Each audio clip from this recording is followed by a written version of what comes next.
Pessoal, bom dia a todo mundo aí.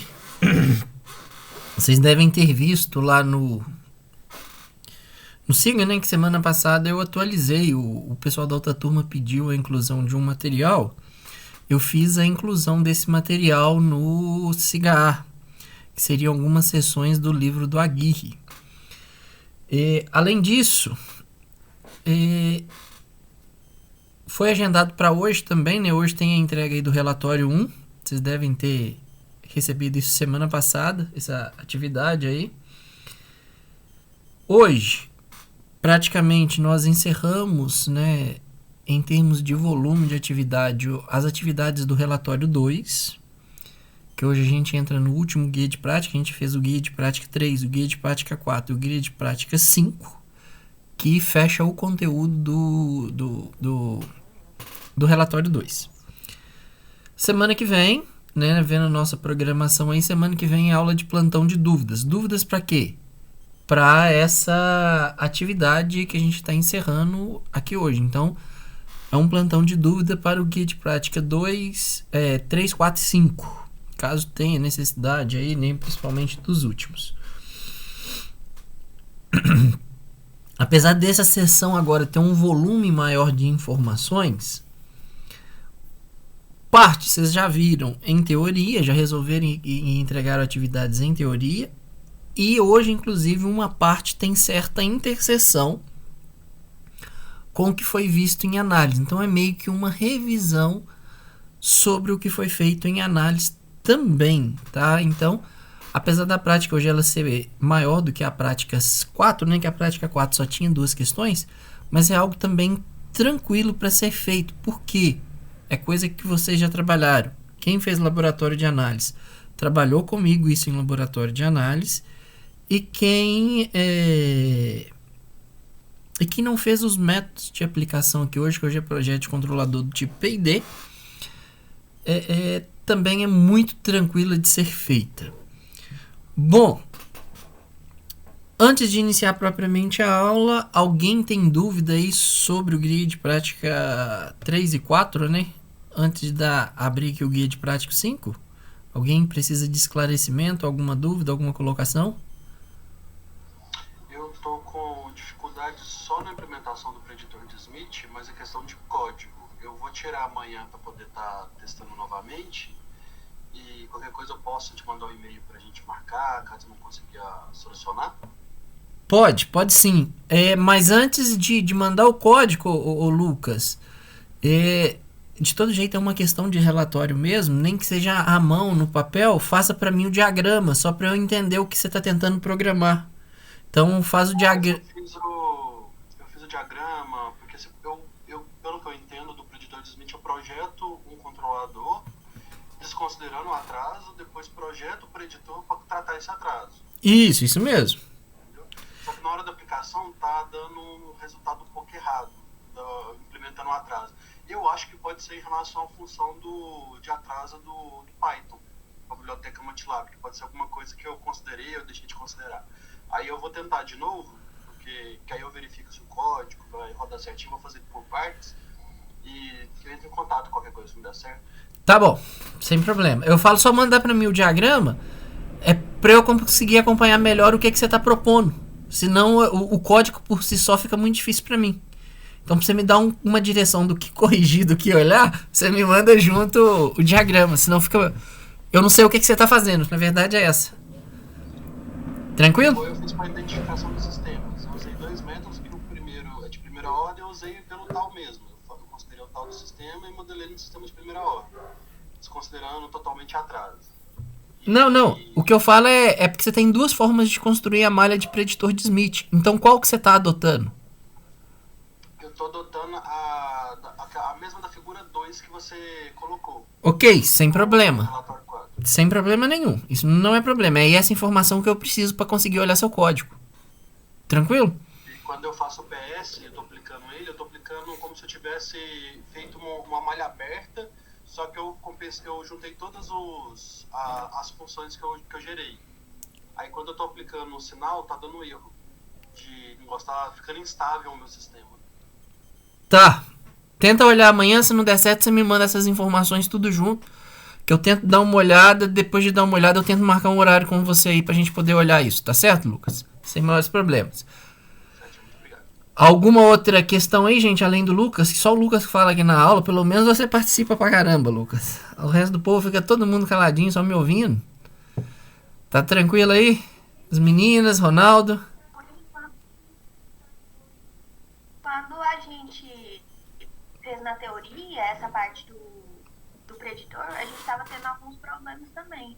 Aí pode ser alguma coisa que o Lucas, que esteja acontecendo com ele também. Se ele quiser dar uma olhada no nosso trabalho depois da teoria.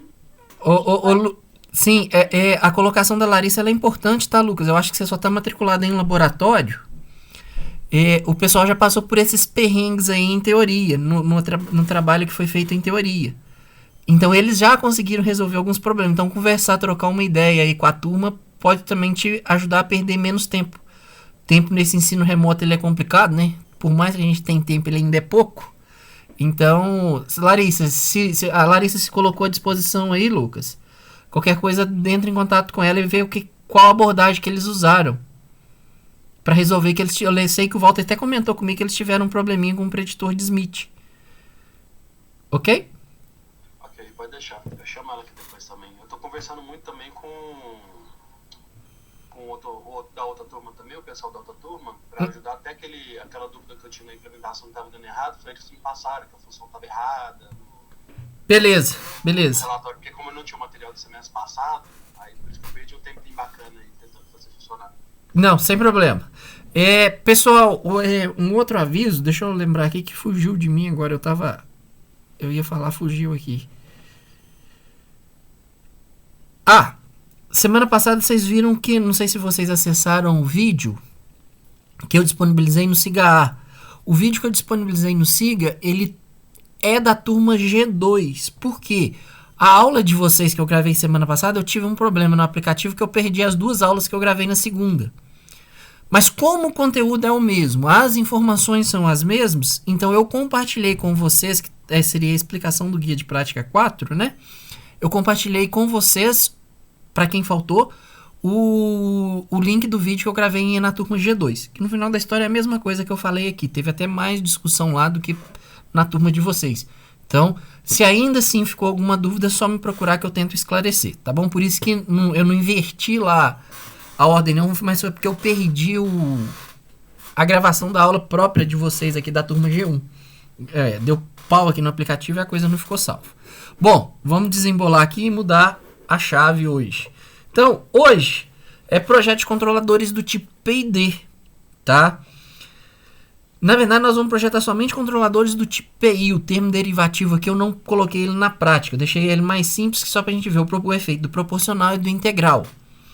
Então, nós temos alguns métodos. Esses métodos, quem fez laboratório de análise já trabalhou, que são os métodos de Zier-Nichols.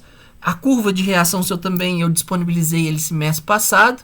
O que eu não tinha disponibilizado era a minimização do ITAE, do índice ITAE. Bom, a grande vantagem desses métodos é que você precisa ter um modelo de primeira ordem, segunda ordem. Então, quando você tem um modelo de primeira ou segunda ordem, aqui está o modelo de primeira ordem escrito, você tem os parâmetros estabelecidos, que é o ganho do sistema, o atraso e a constante de tempo. A partir desses 3 parâmetros que a gente tem do modelo, você consulta a tabela e projeta. Então, você quer projetar um controlador do tipo PID, você vai fazer lá o T vezes KL, o L aqui é o atraso, ok? Se eu não me engano, aqui no texto eu falo aqui que o atraso tal ele é igual a L. Em algum momento aqui do texto eu falo isso. Então, é basicamente isso que a gente tem. Então, é a aplicação direto de tabela, tá? Tanto para o método de Zier-Nichols, quanto para o método da curva de reação, ou primeiro método de Zier-Nichols, como para minimização do ITAE. Todos os casos aqui nós temos, sempre em função do atraso, sempre em função de θ, eu consigo estabelecer cada parâmetro meu ali do controlador, ok? Bom, deixa eu ver que alguém mandou mensagem aqui.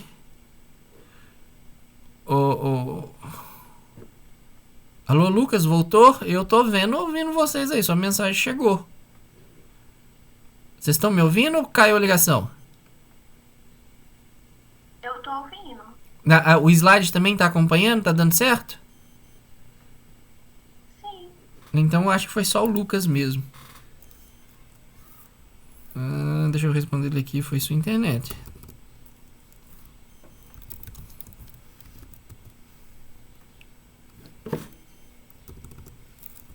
Internet.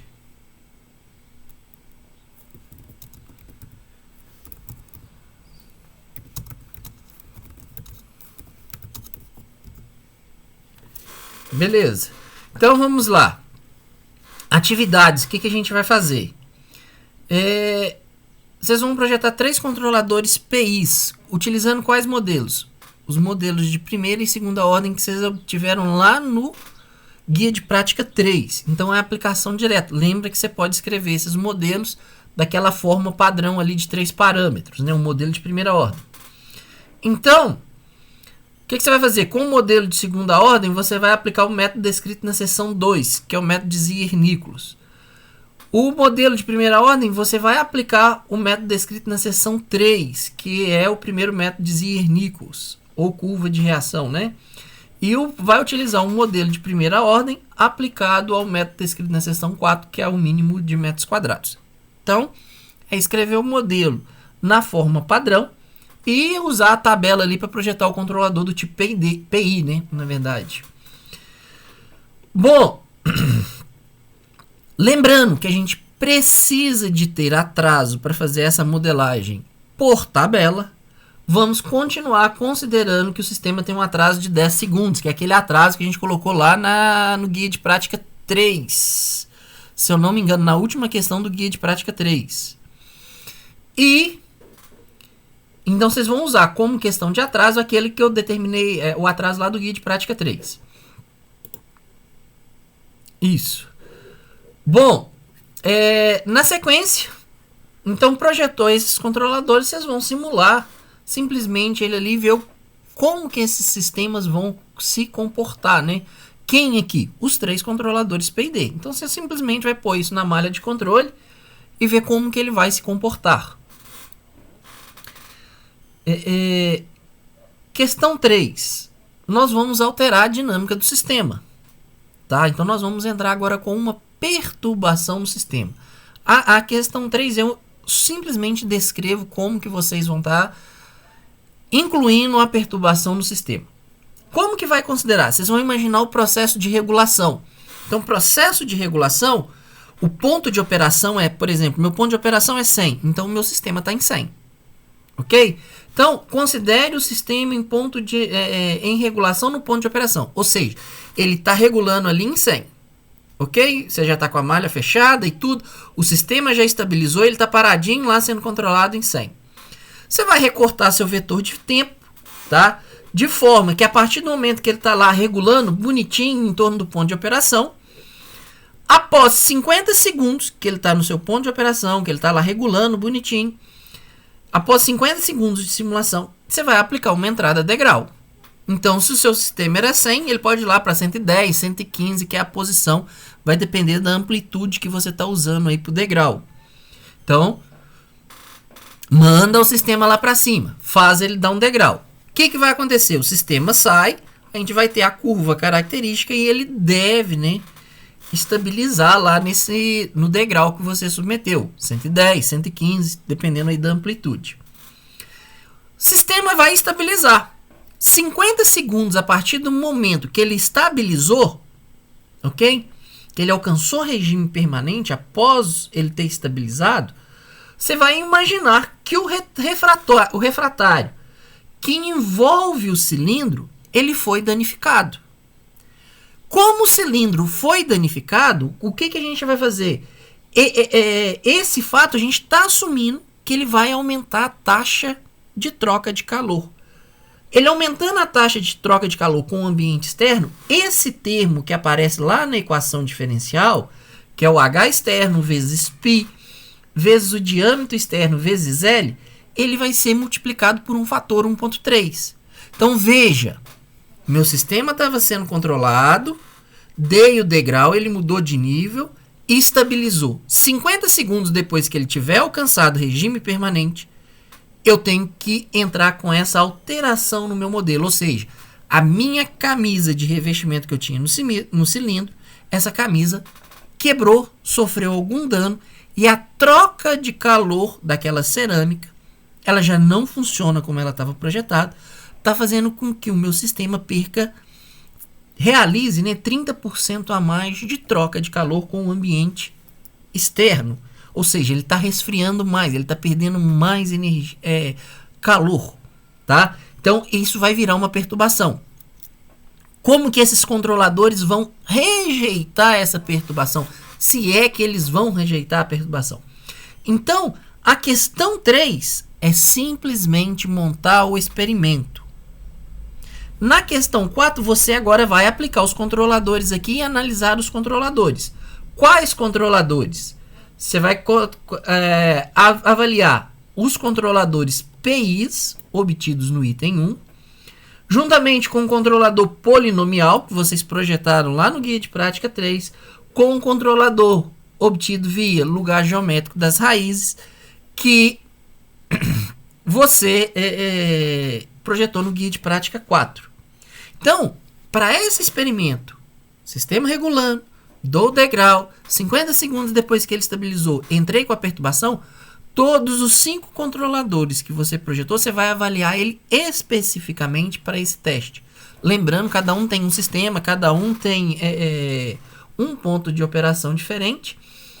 E vocês vão avaliar as respostas. Então, agora você está fazendo um comparativo dos 5 controladores que vocês projetaram para mim nesses 3 últimos guias de prática, né, incluindo o de hoje. E a pergunta é, né, além de avaliar ali a performance e tudo, o desempenho de cada controlador, para essa situação, as especificações de projeto que vocês especificaram lá no guia de prática 3 foram atendidas? Vocês têm alguma especificação para rejeição de perturbação?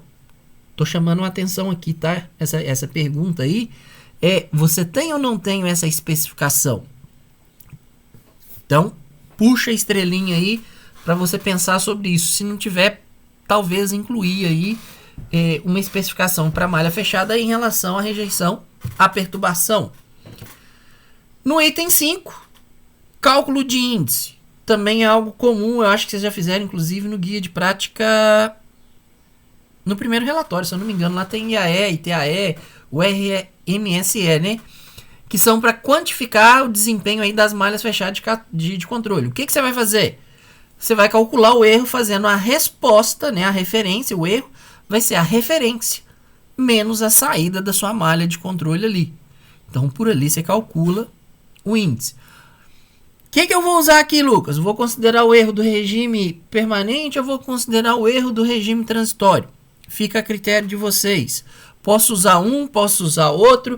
Tem índice que é melhor para um, tem índice que é melhor para outro, ou eu posso usar o dado como um todo. Então, eu posso calcular o vetor de erros considerando tanto o transitório quanto o regime permanente. Lógico, para ambas as situações você tem índices ali que ele é mais adequado para transitório, você tem índice que ele é mais adequado para o ITAE. Fica a critério da dupla decidir qual abordagem será usada. Tá? Isso para mim tanto faz. Desde que você deixa claro para mim no relatório o que você está fazendo. Sim, Lucas, você quer perguntar? Quero. No caso do IAE e ITAE, eu utilizei eles para verificar o desempenho. Inclusive, no meu trabalho, eu fiz até 2 controladores. Um com ordem 2 e um com ordem 4. Ok. E, entre eles, qual seria o melhor desempenho? Se teria se aumenta, se duplicar a ordem, melhoraria o desempenho da dedicação. Ok. E eu usei só o IAE e o ITAE, só que eu usei do vetor completo. Tipo assim, eu cortei ele e quando eu dei um step, como se eu tivesse pegado aquela parte onde o PRBS está aplicada, e usei só aquele regime ali. Aí isso estaria certo também essa análise? Sim, sem problema. Sem problema. Porque eu acho que eu não deixei especificado, porque no final do trabalho eu coloquei um sistema aí com ponto de operação sendo aplicado no PRBS e dando um degrau. Porque é para mostrar também que os outros 2 controladores por números quadrados e convolução, eles são uma resposta impulsiva. E como na saída do sistema, o sinal ele já tende a levar o sistema para o máximo da operação. Ok, sem problema. É só você deixar fazer isso mesmo que você fez. Só mostrar o que você fez, tá tranquilo. Aí, pra mim, tanto faz. Porque eu acho que eu não especifiquei no trabalho que eu coloquei foi daquela, só da parte onde estava aplicado o PRBS. Mas se você plotou o gráfico, dá pra ver por lá, né? Mesmo se você não tem colocado, dá pra ver pelo gráfico. É porque os resultados todos eu apresentei só pelo gráfico do PRBS, só quando estava aplicado o PRBS. E no final eu coloquei completo o gráfico para comparar o desempenho geral. Ok, sem problema, Lucas. Questão 6, gente. É uma questão teórica, tá? Não é de implementação. Questão 6 é uma questão teórica. O modelo de primeira ordem que vocês obtiveram descreve a dinâmica do sistema, que descreve, né, a dinâmica do sistema cilindro-pistão, pode ser usado para projeto de um controlador PID via método de Zier-Nichols. O método de Zier-Nichols é o método de seção, tá aqui, ó. Método de Zier-Nichols, seção 2. Ele usa esse ganho crítico. Você pode usar esse modelo de primeira ordem aqui? Sim, não, por quê? Basta justificar, é uma questão teórica, ok? Não é de implementação, ela é teórica. Questão 7, só comentar aí para fazer a discussão dos resultados, mesmo chamando a atenção que a discussão é o mais importante e não o gráfico em si.